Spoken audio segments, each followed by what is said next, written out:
So mine took 24 years. All you young writers out there. Which sounds really dramatic. I did not write it for 24 years. But I lost my mom when I was 14, and this story is very much about a girl who lost her mom when she's 14. And it took me 24 years to feel brave enough to tell that story. I mean, I've told, I always go on this aside, but I can't help myself. So I do have this issue. In my first book, I killed the mom. In my second book, I killed the mom. In this third book, killed the mom. And so I was like, all right, the next book, I am not killing the mom. I cannot kill any more moms. This is getting embarrassing. It's time to call my therapist. Like, come on, Julie. So 3 pages in, I killed the dad. Clearly I have some issues that need working out. But to go back to answering your question, in all the books in which I kill the mom, it's always from the perspective sort of, they might have lost their moms when they were younger, but it's always told as an adult sort of facing up to that sort of grief. But Tell Me Three Things was the first time I went back and really explored loss at the age in which it happened to me. Or maybe I gave it a little space, so she's 16. So yeah, 24 years I would say.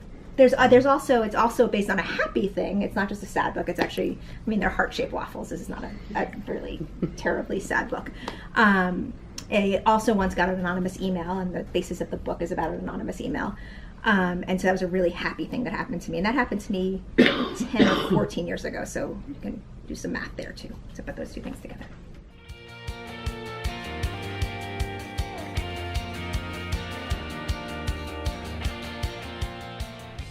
All right, well, if I'm going to use Julie's math, then I would say For the Record probably took me close to that amount of time. I would say I met my husband, who works in the music business, when we were 24, or when I was 24, I guess, and I wrote the book some years later. And I wouldn't say I was actively writing that whole time, but I was definitely absorbing a lot about being in that world, getting to know a lot of his clients who are in bands, getting to know a lot of his coworkers who work in different aspects of the music business. So all those years, that information was definitely percolating in there, and I kind of got to the point where I knew I had to use it. Like, it was sort of reaching critical mass, and it had to come out. So that one took a while. And then I'm going to use your math again on Going Geek. It's very much based on my experience in high school, and sort of not necessarily the events as they unfold, but definitely the emotion of the character and her, what she's sort of struggling with, is definitely a lot of what I felt in high school. So that one, again, took some years. So a long time. I like the word books. Gestation in terms of books. Like, it's really it's exactly the right word, because it's not like you're really doing anything over those 24 years, but there's like this. You're doing something. Just like the limbs are kind of forming. There's like some. But weird the actual things, writing, like the cells are coming together. Or something. Yeah.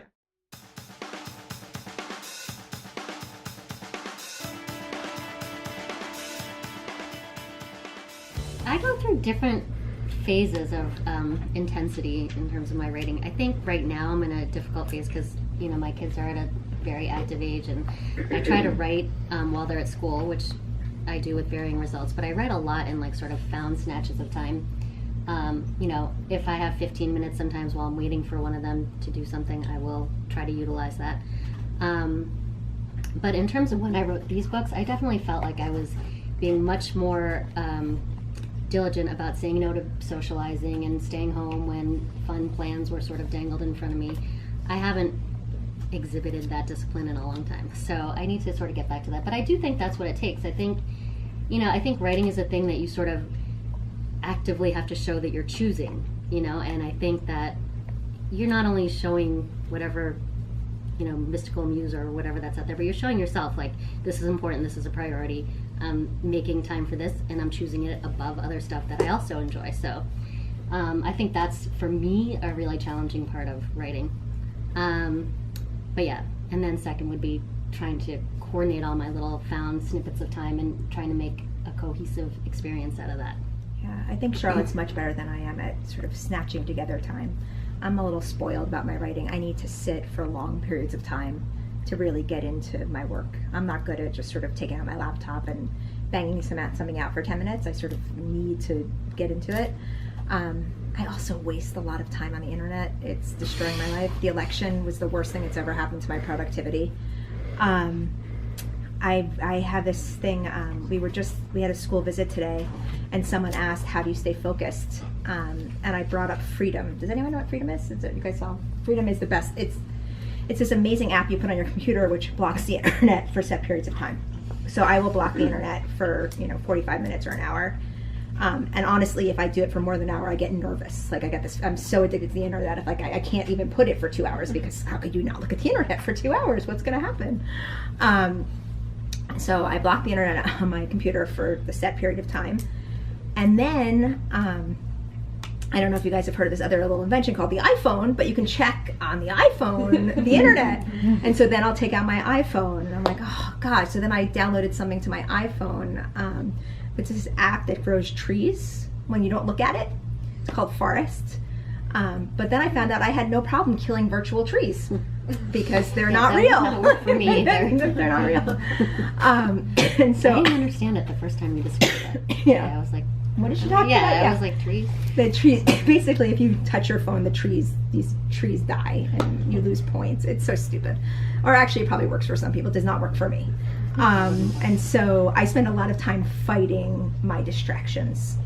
So what normal people would take an hour probably takes me 5 to get specific and answer your question. I waste a lot of time. I tell myself that the time I spend on the internet sort of is fueling my ideas and keeping my brain active, but that's all just a self-justification for an addiction. See, I think if I had long stretches, I would operate in this way too. I would let myself take hours to sort of sink into it.